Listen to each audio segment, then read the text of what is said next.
Autumn fishing tips. 4 smart ways to use fermented rice for bigger catches.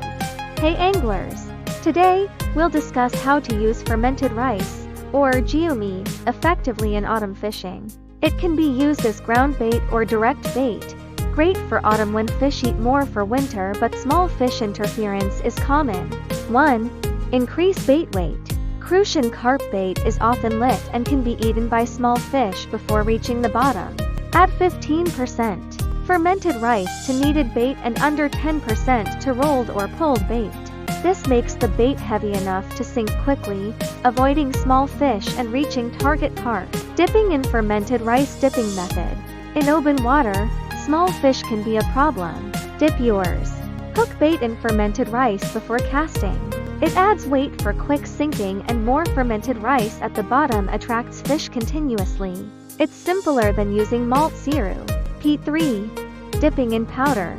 In late autumn, Crucian carp bites actively. Dip worms or small baits in powdered fermented rice. It feeds the spot and attracts more fish, working in both wild and farmed fishing areas. Use small grains like millet or corn residues to keep fish at the spot longer. 4. Versatile applications. Fermented rice can increase bait weight, be used in dipping methods, and be powdered. It can also complement other baits. Choose small grain rice or corn residue for flexibility. Conclusion. In autumn, fermented rice helps your bait reach target fish, maintain spots, and improve catch rates. Add weight, dip bait, powder it, and always choose small grain fermented rice.